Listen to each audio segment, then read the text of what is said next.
reino, e seja feita a sua vontade, assim na terra como ela é feita no céu. O pão nosso de cada dia, dai-nos hoje, Senhor, perdoai as nossas ofensas e as nossas dívidas, assim como nós devemos perdoar os nossos devedores e ofensores.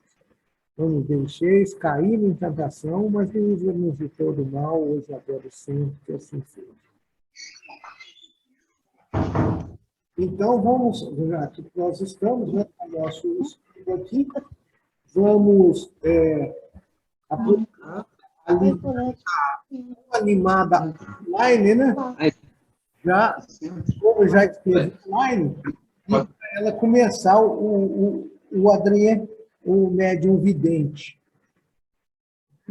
Pode fazer esses 3 primeiros parágrafos aqui, que são os parágrafos bons, né? Aliás, 4 primeiros parágrafos, né? 1, 2, 3, 4. A página 16. Agora, a página da FEB, você qualquer. A página do livro da FEB é a página 20. Nossa, é 7. Certo? Então, vamos pedir que ela comece. Pediu para mim, Dilson? Eu? Sim, você. Ah, tá bom, eu não tinha ouvido. A internet caiu aqui, que a internet aqui na parte de baixo é meio fraquinha. Oi, chefe, boa noite. Tá certo. Pode? Então tá. Adrien, médium vidente. Desde a publicação de nosso artigo sobre o médium vidente, senhor Adrien, grande número de fatos nos são comunicados, confirmando a nossa opinião de que essa faculdade, bem como outras faculdades mediúnicas, é mais comum do que se pensa. Nós já tínhamos observado, numa porção de casos particulares, sobretudo no estado sonâmbulico.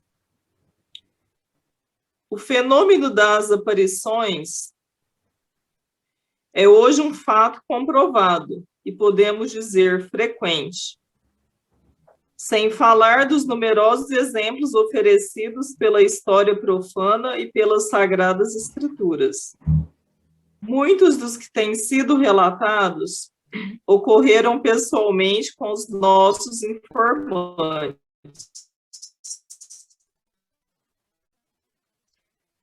São, porém, quase todos fortuitos e acidentais em quem tal faculdade fosse, de algum modo, um estado normal.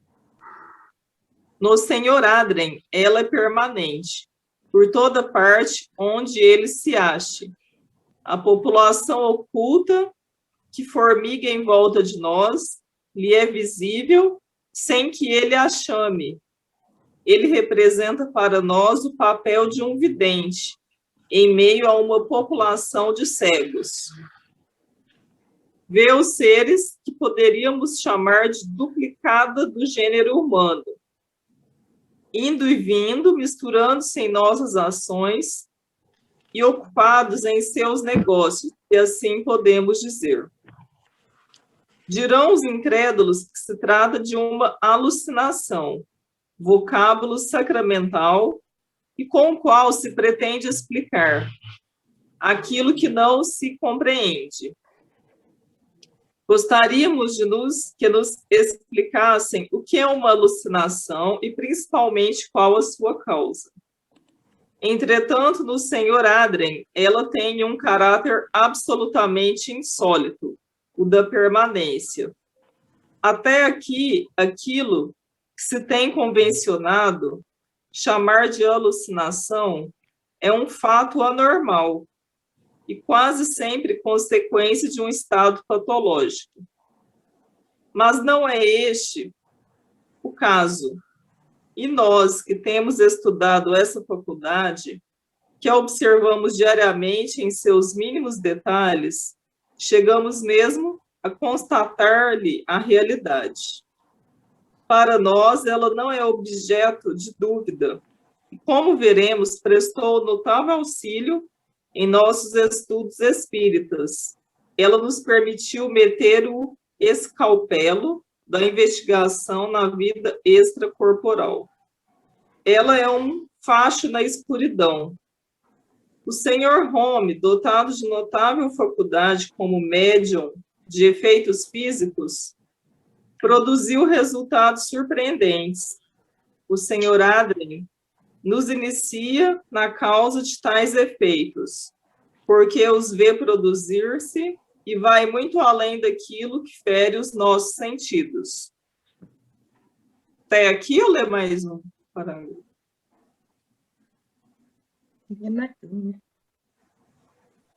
Mais um? Mais um, por favor. A realidade da evidência do Sr. Adrien, e cuja descrição é reconhecida como exata. Seguramente, quando ele descreve com rigorosa minúcia os mínimos traços de um parente ou de um amigo, que evocamos por seu intermédio, temos a certeza de que ele vê, pois não pode ser coisa de sua imaginação. Mas há pessoas cuja prevenção as leva a negar a própria evidência. E é o que é mais esquisito, é que para refutar aquilo que não querem admitir, explicam-no por causas ainda mais difíceis que as que lhes apresentamos. Então, começa a falar sobre as faculdades mediúnicas, né? E aí aqui ele comenta sobre a alucinação, né? Tem pessoas que acham, né, que tratava de uma alucinação, né? Só que depois eles foi vendo os experimentos, né? Aí eles viram que não era alucinação, né? E que tem pessoas que acreditam, né? Outras não. E teve também a parte do Sr. Home, né? Que ele é um médium de efeitos físicos, né? Ele foi muito importante, né, nessa área. E o Sr. Adrien também, né? Tinha os efeitos, né? Que tinha essa vidência, né? É um médium vidente, né? O próprio título aqui fala, né? Mas foi bem, assim, acho bem fácil de entender, mas se vocês quiserem comentar alguma coisa também que achou interessante, fica à vontade. Outro detalhe, esses dois médios, onde que eles estivessem, os fenômenos apareciam. Não precisava de centro espírita, diretor, doutrinador, não precisava. Eles mesmos eram a seção mediúnica. Eram espíritos poderosos. O Daniel Douglas Home era inglês. E em outra revista espírita, relata que uma certa vez ele estava num lugar e o encontraram levitando 5 metros de altura. Ele estava levitando bem no alto, 5 metros. Olha a mediunidade dele.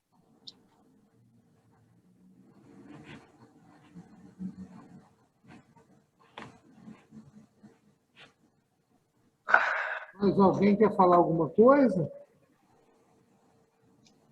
Você quer algum comentário? Ou você leva o microfone? Então, tá bom. Vamos pedir, então, eu já tinha assim, feito um planejamento para a Regina Lúcia, por favor, para ela fazer os próximos 4 paradas, tá? Pode ser, Regina? Tá bom, Gilson. Pode sim. Os retratos do Sr. Adrien, entretanto, nem sempre são infalíveis. Nisso, como em toda ciência, quando se apresenta uma anomalia, é necessário procurar-lhe a causa pois a causa de uma exceção frequentemente confirma a regra geral. Para compreender este fato, não devemos perder de vista quanto já dissemos sobre a forma aparente dos espíritos.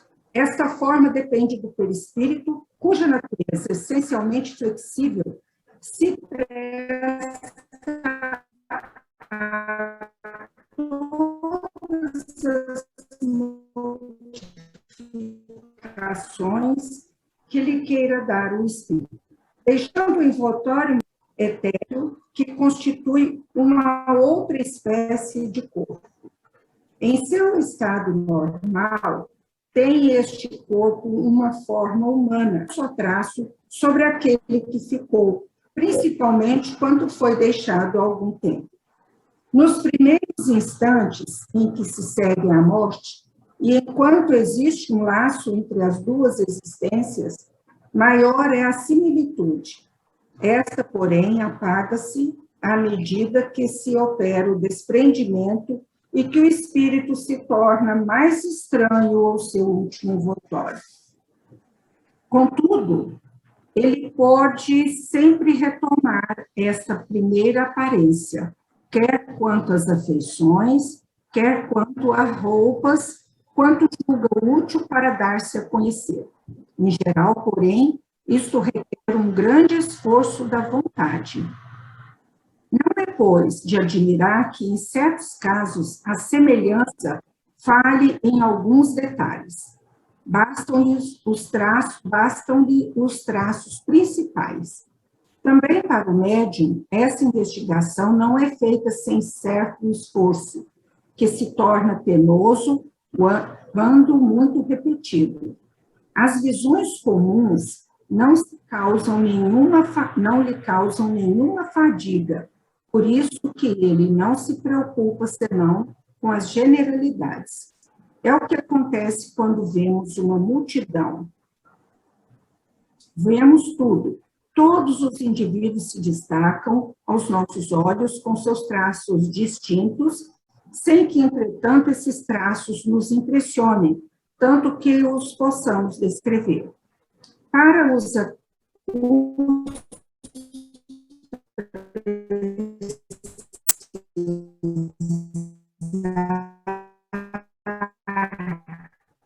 essas que desejamos analisar apenas com a diferença. Desce sobre uma forma material e invariável, enquanto na visão ele repousa sobre uma forma essencialmente móvel e modificável pelo mais simples efeito da vontade. Saibamos, pois, tomar as coisas como elas são, com suas propriedades. Não esqueçamos que no Espiritismo não lidamos com a matéria inerte, mas com a inteligência que possui o livre-arbítrio e que, consequentemente, não podemos submeter ao capricho, nem fazê-las agir à nossa vontade, como se movêssemos um pêndulo. Toda vez que quisermos tomar nossas ciências exatas como ponto de partida nas observações espíritas, extraviar-nos-emos. Por isso, a ciência comum é incompetente em tal assunto. É exatamente como o músico que quisesse julgar a arquitetura do ponto de vista musical.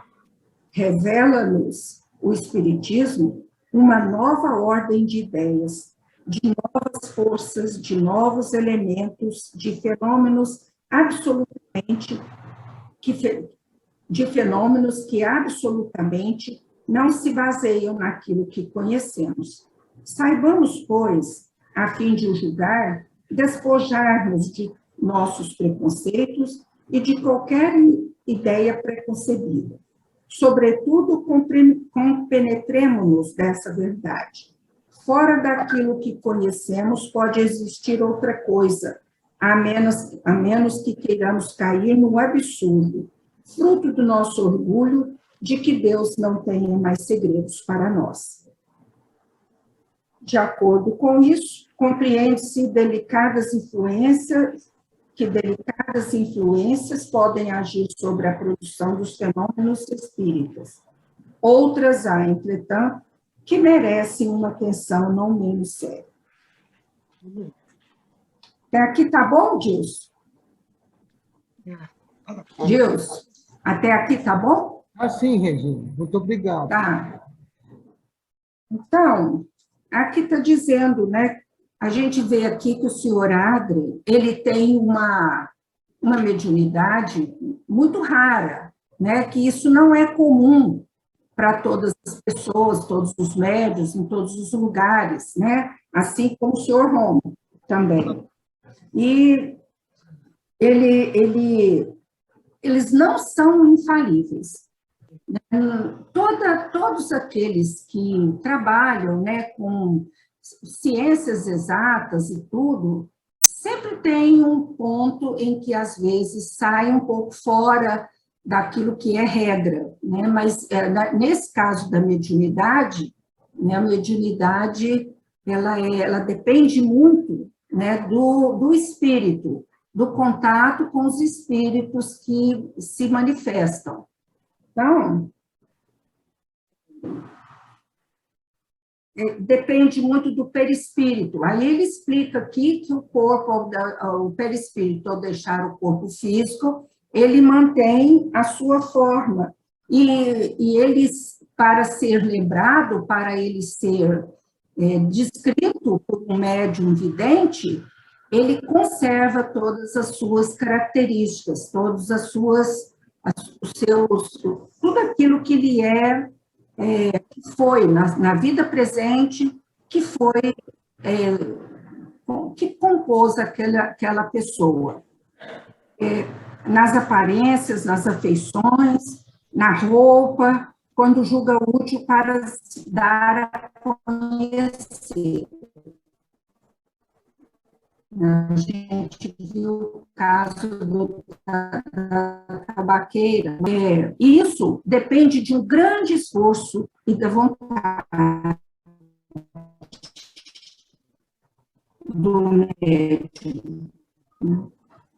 Fala aqui, o que eu achei muito bonito aqui, do espiritismo, que a gente nunca pode entender a doutrina espírita completamente, porque nós não temos a condição de conhecer a sublimidade da doutrina espírita, porque nós estamos longe desses conhecimentos.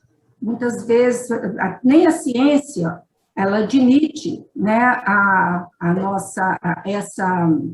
esse mundo imaterial. A ciência só se baseia no mundo material, naquilo que pode ser comprovado.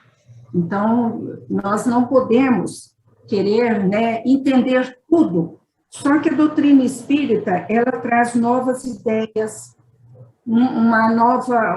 novos elementos, ela trabalha com fenômenos que não se baseiam naquilo que nós conhecemos. Aqui ele pede para não julgarmos, para despojarmos dos nossos preconceitos, de qualquer ideia pré-concebida. Sobretudo, compenetramos-nos da verdade, que fora daquilo que conhecemos pode existir outras coisas. Então, fora daquilo que a gente conhece pelos livros, pelos médiuns, por aqueles que fazem essa intermediação do mundo espiritual com o mundo corporal, tem muitas outras coisas que nos escapam ainda do entendimento. E eu lembro que Kardec fala no livro passado, de 1858, para que a gente não se preocupe tanto em adentrar muito as coisas por causa disso aqui mesmo, porque muitas coisas nós não damos conta de compreender, de entender na sua essência, como é que ocorre, como elas são manifestadas. Então, é isso aí. Se alguém quiser comentar mais, fique à vontade.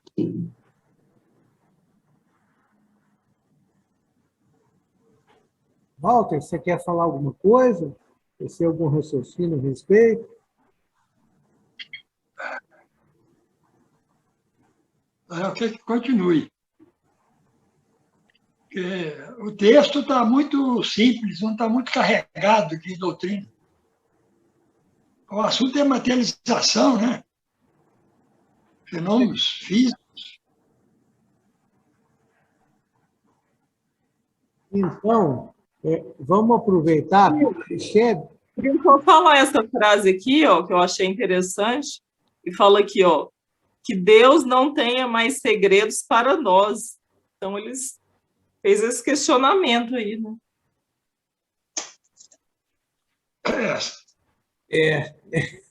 É um pouco de exagero, né? Querer uma criança. Mas tudo bem, né?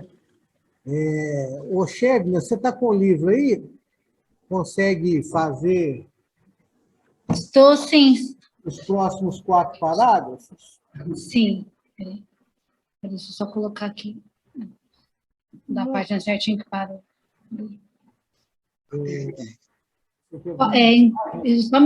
Só me perdi do parágrafo, mas... Página 23. Tá, eu estou na 23.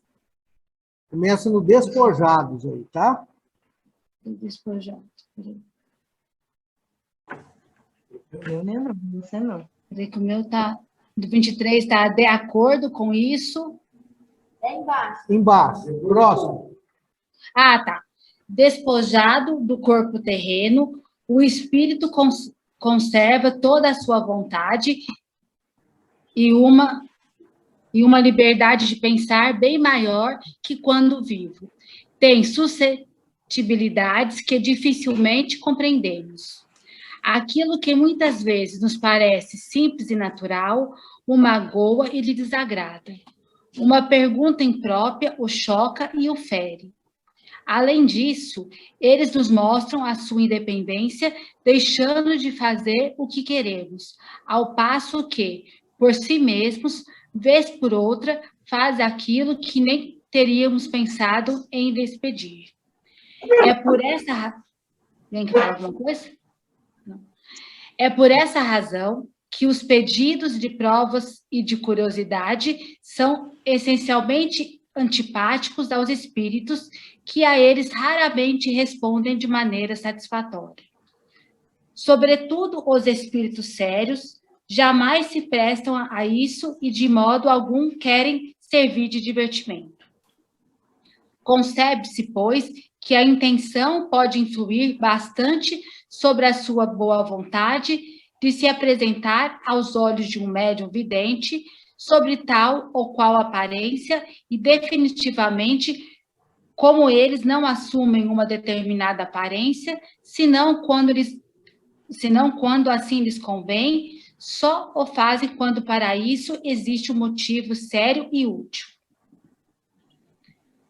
Há uma outra razão que, de certo modo, se liga ao que poderíamos chamar de fisiologia espírita. A visão do espírito pelo médium faz-se por uma espécie de irradiação fluídica que parte do primeiro e se dirige ao segundo. O médium, por assim dizer, absorve os raios e os assimila.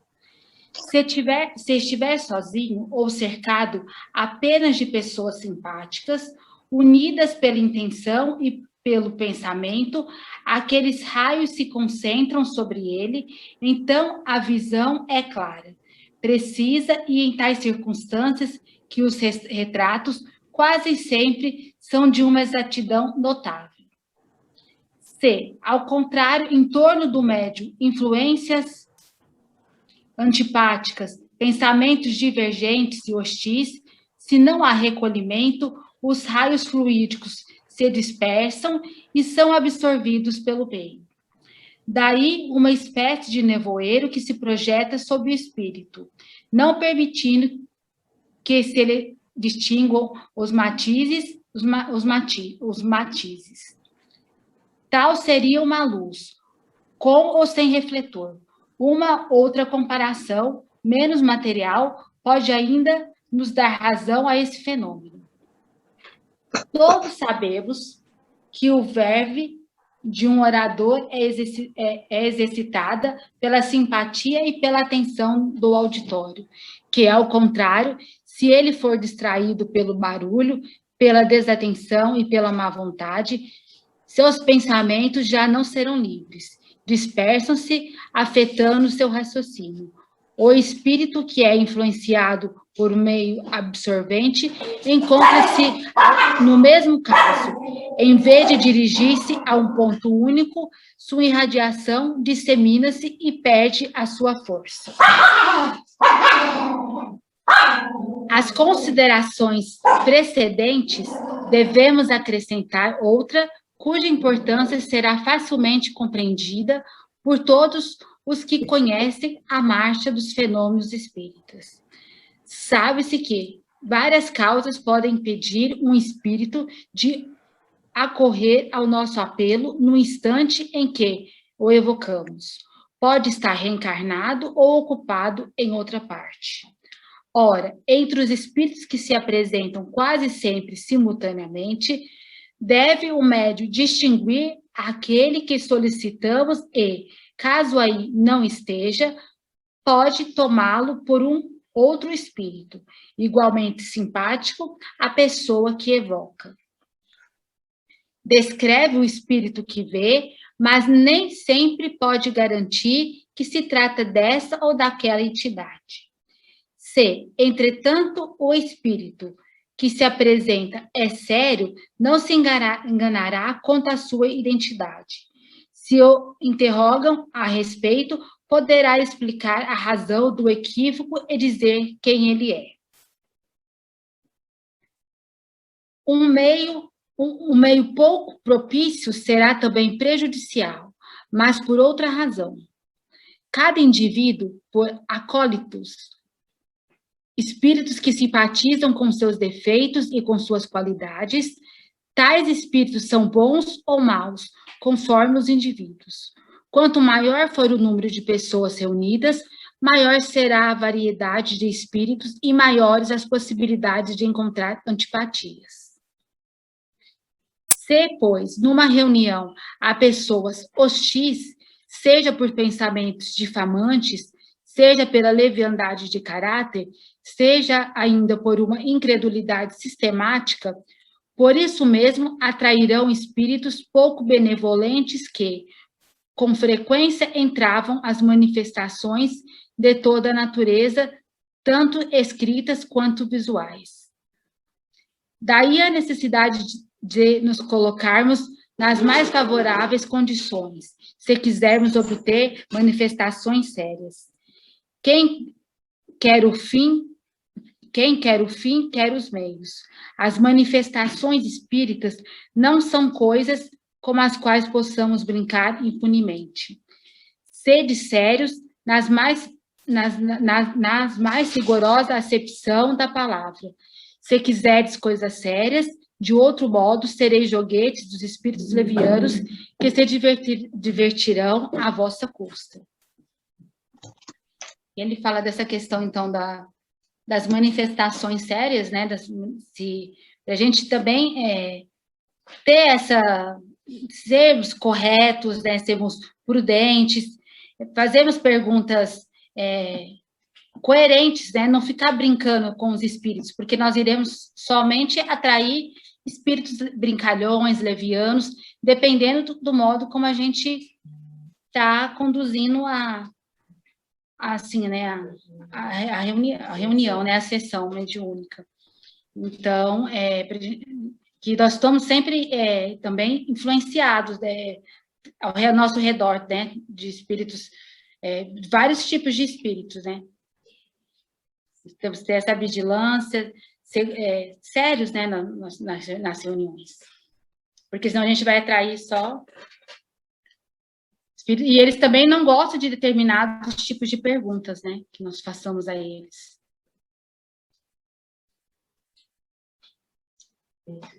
Walter, dizer alguma coisa?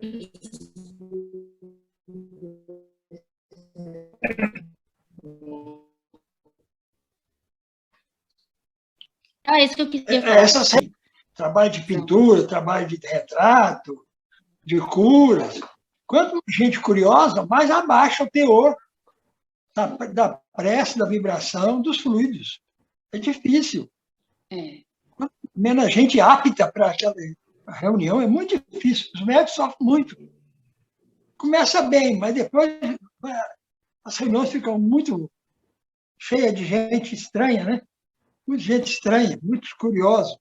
Atraindo curiosos, né? E também a gente vai ficando também, assim, não é iludido, assim, a gente vai ficando admirado, assim, com os fenômenos, a gente tem que ter muita vigilância, e a gente se perde nos... A gente acha que é muito extraordinário, né, o fenômeno. Os efeitos físicos estão aí para chamar atenção mesmo. E os médicos sofrem muito, até hoje. Mas alguém quer falar alguma coisa nesse encerramento dele aí, que geralmente vai cair a conexão para recomeçar? Vamos ver se o Sérgio quer falar alguma coisa. Não, ele falou que não.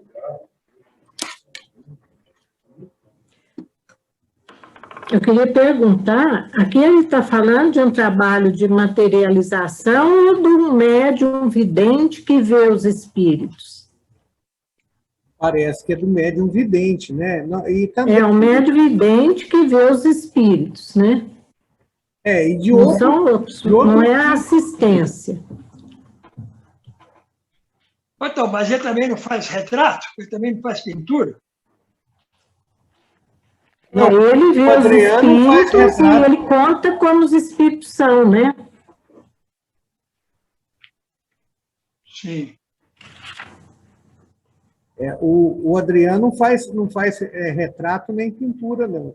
Ele vê os espíritos. Ele conta, ele descreve, né? Isso, ele dialoga com os espíritos, né, e tudo, mas ele não faz pintura. Eu acho que ele faz psicografia, né? Numa reunião posterior, numa matéria posterior, o Kardec colocou esse ponto, né? Mas parece que também ele tem outros tipos de mediunidade, mas a pintura não está numa delas, não, né? Então, Ele conta como que o espírito se apresenta, né? Como ele é, você tem barba, você não tem. Então, ele contando, muitas vezes espíritos que ele não conheceu, que já desencarnaram há muito tempo, aí eles vê a veracidade daquilo que ele está falando, né? Na verdade, ele é um Do retratista. espírito. Ele é um retratista sem desenhar, é só isso, é isso. Ele conta qual é a forma, como é o rosto, né? Isso. O corpo. Até depois Allan Kardec fala que os espíritos nem sempre eles se apresentam conforme eles estavam aqui quando desencarnaram, né? Que eles também podem se apresentar de maneira diferente. Não é isso que ele fala? Principalmente quando desencarnou, ele apareceu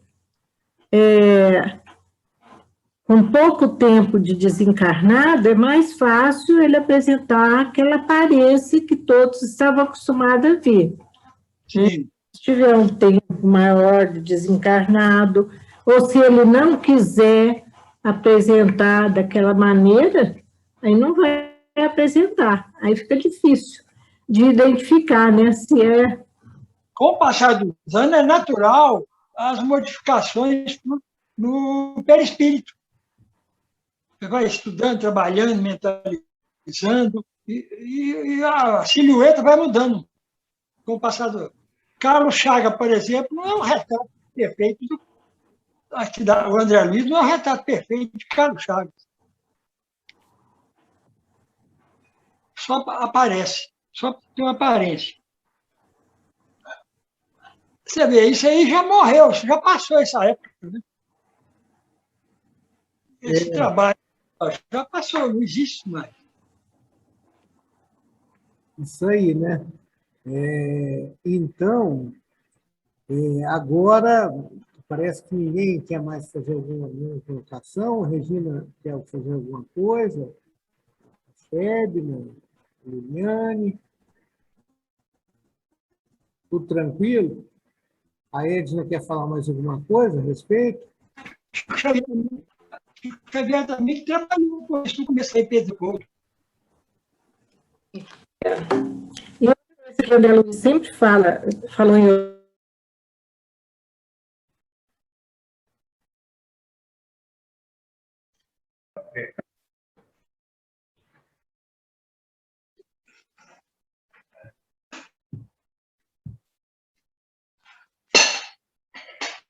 Esses casos aí, não é bom, não. Pra uma revista na época lá, mas para nós agora, fosse um caso do Chico, aí sim.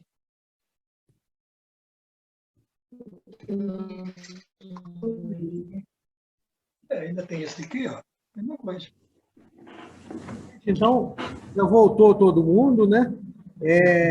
Vamos pedir para a Ivonete, para ela começar aqui para nós.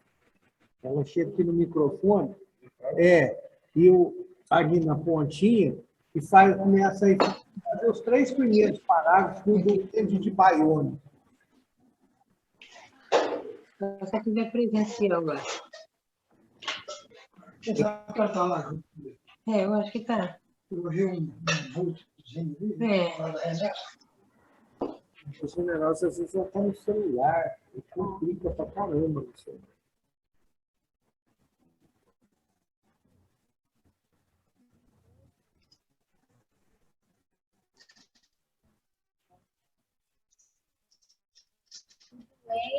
De Bayona. Em nosso mundo do passado, temos algumas palavras relativamente a essa estranha manifestação. As informações nos haviam sido dadas muito explicitamente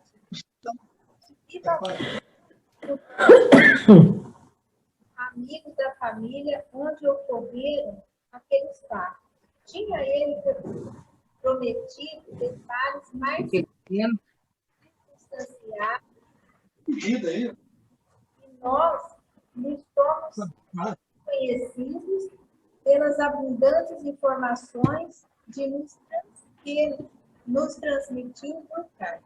A família reside perto de Bayona e as cartas foram escritas pela própria mãe da menina, uma criança de 10 anos, a um filho que mora em Bordeaux, pondo ao corrente do que se passava em casa. Este último teve o trabalho de as copiar para nós, a fim de que não pudesse contestar a autenticidade, e uma atenção pela qual lhes somos infinitamente reconhecidos. Compreende-se a reserva com que cercamos os nomes das pessoas, reserva que para nós é uma regra, a menos que recebamos autorização formal. Nem todos gostam de atrair a multidão de curiosos, aqueles para quem tal reserva constitui motivo feitas, diremos que é necessário estabelecer uma diferença entre um jornal eminentemente sério e o que apenas visam distrair o público. Nosso fim não é contar casos para encher as páginas, mas esclarecer a ciência. Se fôssemos enganados, ser-lo-íamos de boa fé.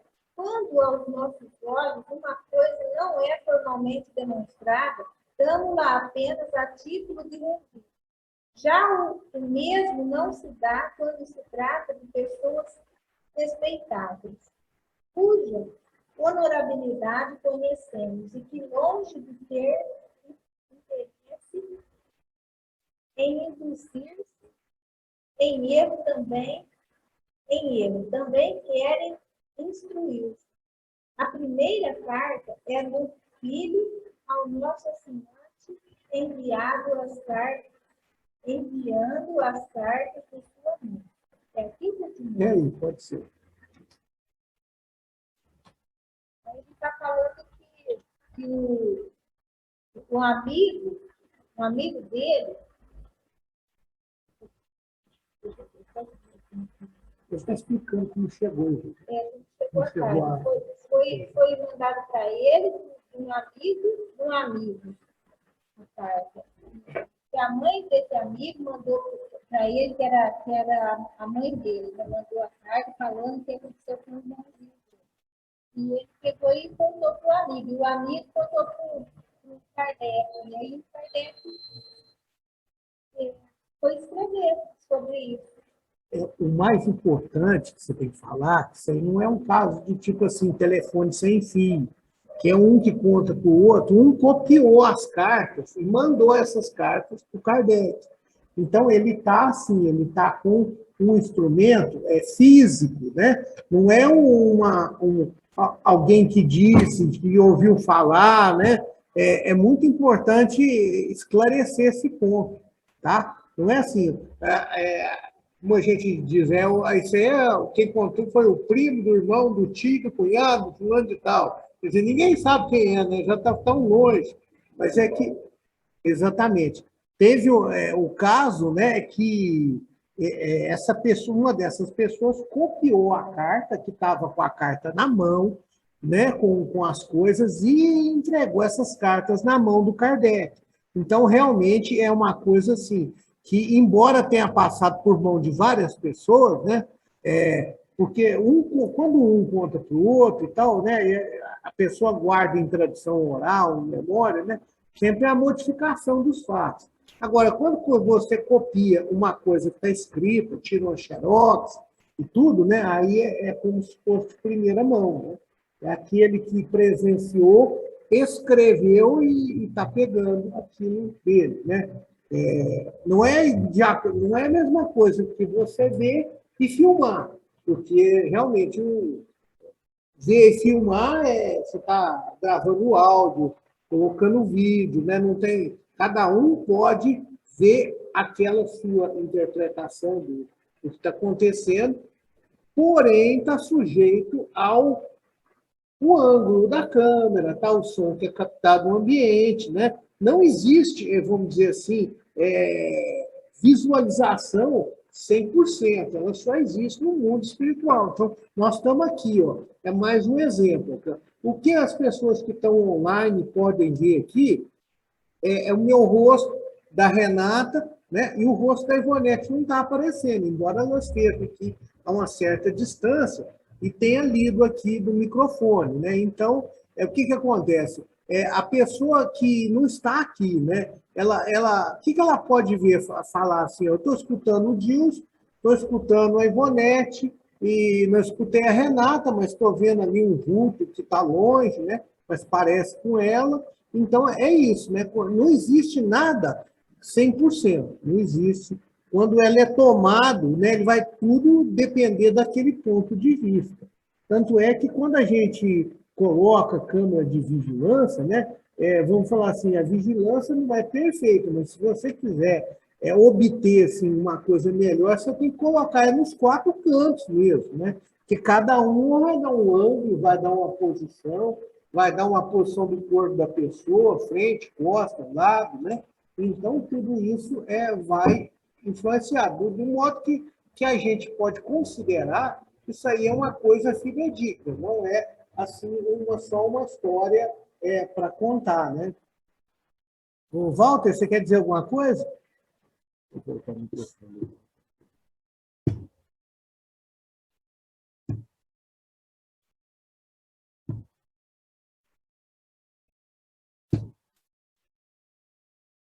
Liga o microfone aí, generoso.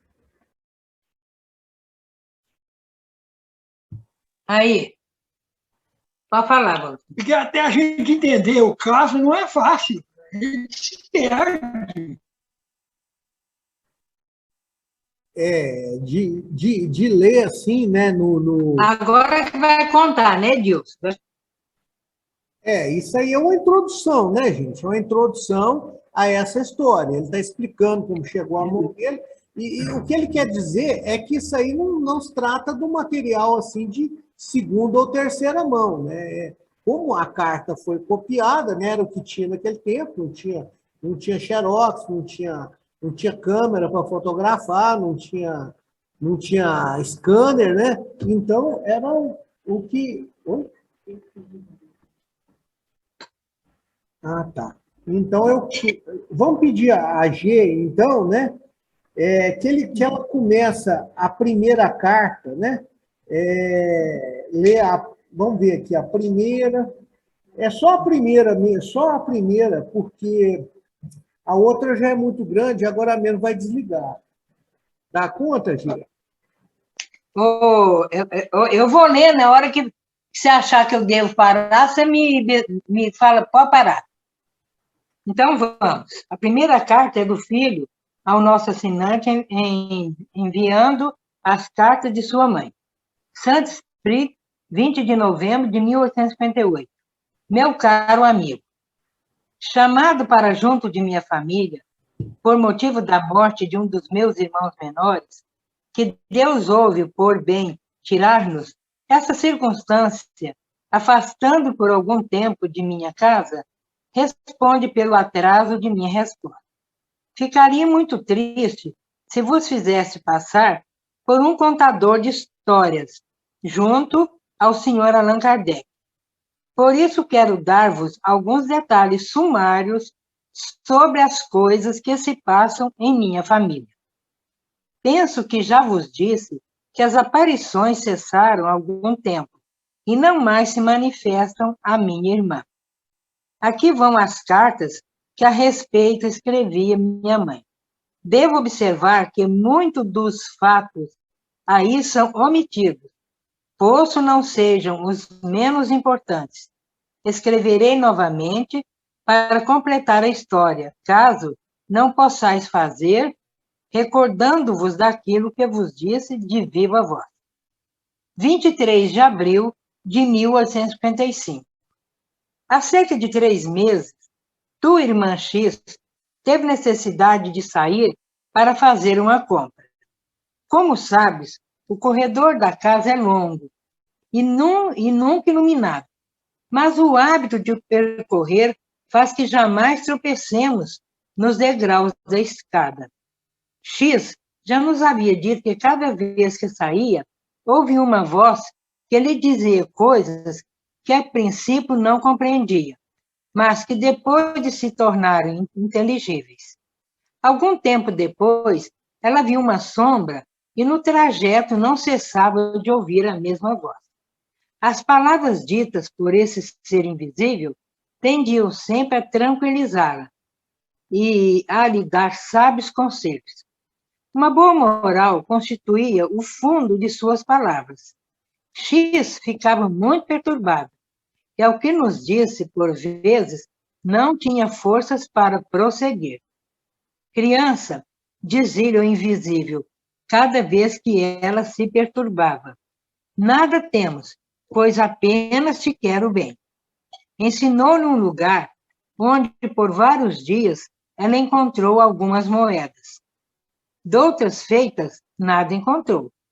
X conformou-se com a recomendação que lhe foi feita, e durante muito tempo ou encontrava dinheiro ou alguns brinquedos que verás. Certamente esses presentes eram feitos com o fito de lhe dar coragem. Não eras esquecidos na conversa desse ser. Muitas vezes ele falava de ti e nos dava as tuas notícias por intermédio de tua irmã. Várias vezes ele nos deu conta do que fazias à noite. Viu-te a ler em teu quarto, outras vezes nos disse que os teus amigos estavam reunidos em tua casa. Enfim, ele nos informava sempre que a preguiça te impedia de nos escrever. Você acha que pode ler mais um pedaço, será? Tem ainda. Acho que 10 minutos. De algum tempo para cá, X tem relações quase que contínuas com o invisível. Durante o dia, ela nada vê. Ouve sempre a mesma voz que lhe dirige palavras sensatas, não cessando de animá-la ao trabalho e ao amor a Deus. À noite, ela vê na direção de onde parte a voz uma luz rosa que não ilumina, mas que, em sua opinião, poderia ser comparada ao faiscar de um diamante na sombra. Agora ela perdeu o medo completamente. Se lhe manifesto dúvidas, diz-me: mamãe, é um anjo que me fala. E se para convenceres, te armares de coragem, ele me pede que te diga que essa noite fará com que te levantes. Se te falar, deverás responder. Vai ao lugar que ele te indicar. Verás alguém em tua frente, mas não temas. Não quis pôr à prova a minha coragem. Tive medo, e a impressão que me ficou impediu-me de dormir. Muitas vezes à noite, parecia-me ouvir um sopro à cabeceira de meu leito. Minhas cadeiras moviam-se sem que ninguém as tocasse. Depois de algum tempo, meus terrores desapareceram completamente. E eu lamento muito não me ter submetido à prova que me era proposta, para ter ligações diretas com o invisível, e ainda por não ter que lutar continuamente contra as dúvidas. Vou parar aí, né? Questão agora mesmo. É interessante, né? Esse começo aí. Então, ele fala que ele foi chamado pela morte de um dos seus irmãos. E aí ele ficou, né, gostava de contar histórias e de colocar os detalhes daquilo que era da família dele.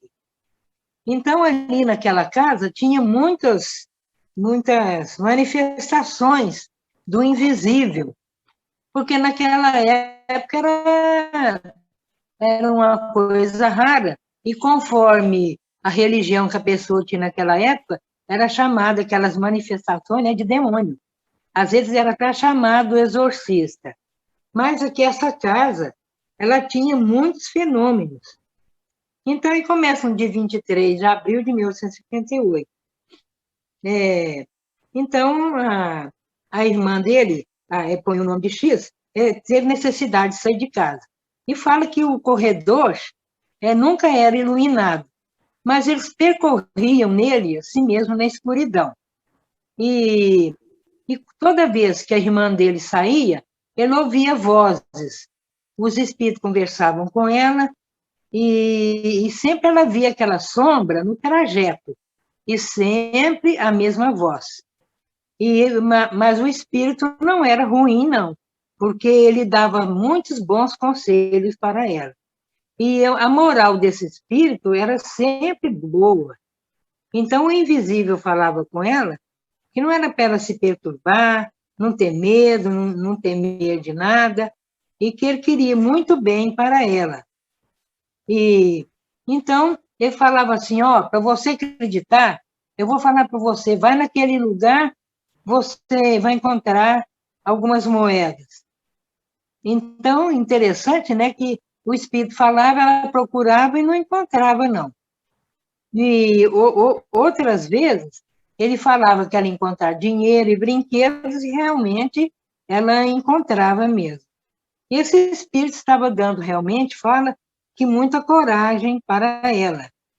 E então ele fala assim, que ele estava dando notícias da irmã, né?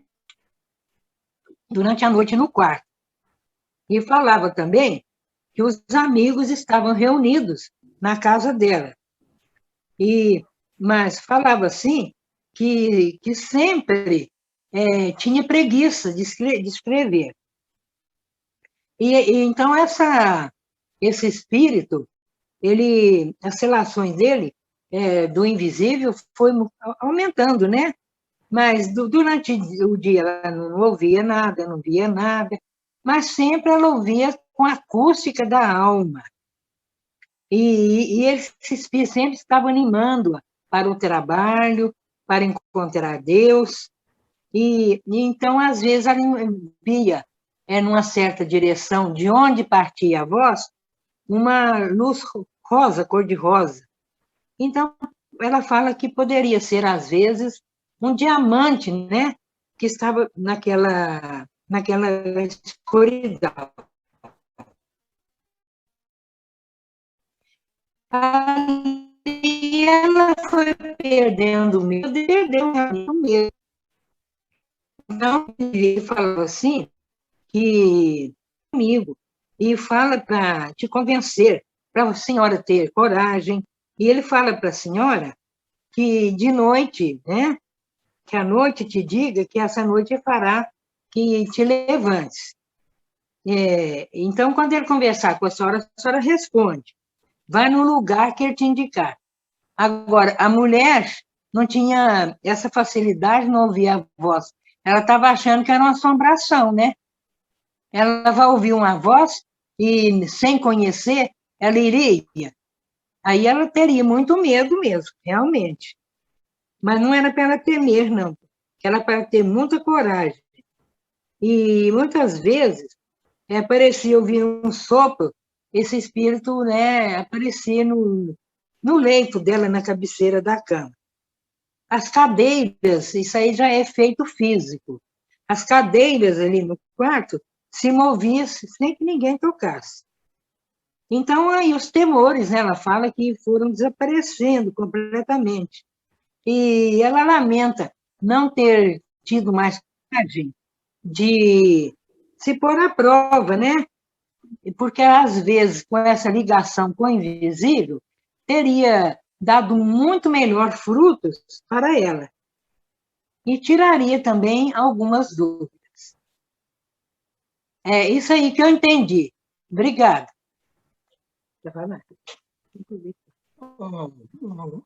Só speech reportagem. Kardec está valorizando os fenômenos espírita para testemunhar a existência dos espíritos e a presença deles na nossa vida. Você vê um caso desse, né?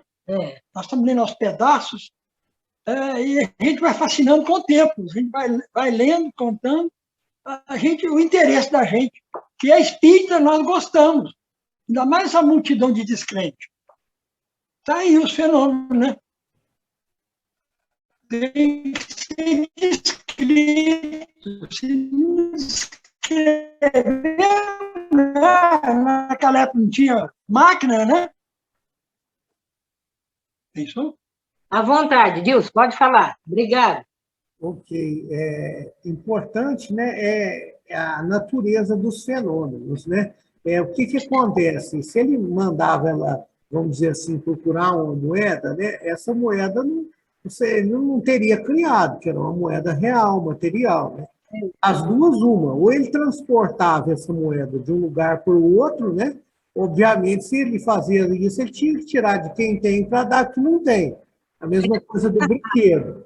Ou então, saber onde uma pessoa esqueceu determinada coisa e falar para ela, né? Isso pode explicar, muitas vezes, que ele falava que ela ia encontrar alguma coisa num lugar e ela chegava lá e não tinha nada. Às vezes a pessoa não tinha esquecido o suficiente, lembrava e ia lá e buscava o que ela havia perdido, né? Então, ele podia estar indicando para ela só coisas que haviam sido perdidas pelos seus donos. Uma moeda, um brinquedo, etc., né?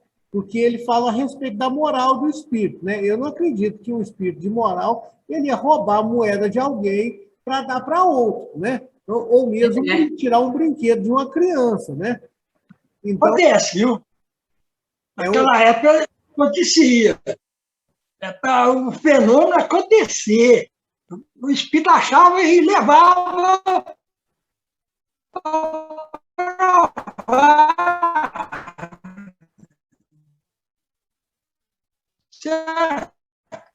Eu já li sobre isso. Pois é, gente. Está falhando? Está falhando muito. A internet hoje em Uberaba, ela está meio problemática. Desde ontem. E essa seca também ajuda, né? Falta d'água. Queimada. Então tá. Então nós já passamos 2 minutos, né? Vamos pedir para a Renata fazer a prece aqui para nós.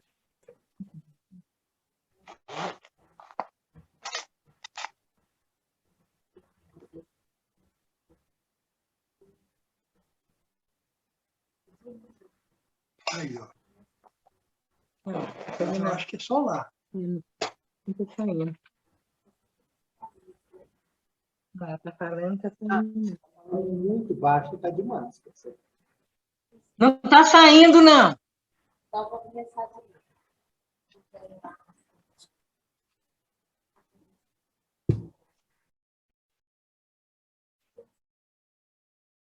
Nata, fala mais alto que eu falo. Eu vou fazer a prece, porque realmente não está tendo condição. Vamos agradecer a Jesus pelo nosso trabalho, que à medida, embora com as vicissitudes que a gente enfrenta, nós estamos aqui para fazer o nosso trabalho da maneira como posso, né? Nosso estudo, agradecer a todos aqueles irmãos do mundo espiritual que vieram estudar conosco e vieram nos ensinar. Vamos pedir a Jesus que possa abençoar a todos que estejam no mundo, de uma forma ou de outra, segundo as suas condições. Então, declaramos ter encerrado o nosso estudo desse dia, mais uma vez com a oração que nosso Pai nos ensinou. Pai nosso que estás no céu, santificado seja o vosso nome. Venha a nós o vosso reino, e seja feita a vossa vontade, assim na terra como no céu. O pão nosso dia, dai-nos hoje, Senhor, perdoai as nossas ofensas, assim como nós devemos perdoar os nossos ofensores. Se não nos deixeis, Senhor, cairmos em novas tentações, mas livrai-nos de todo mal, hoje e sempre, que assim seja.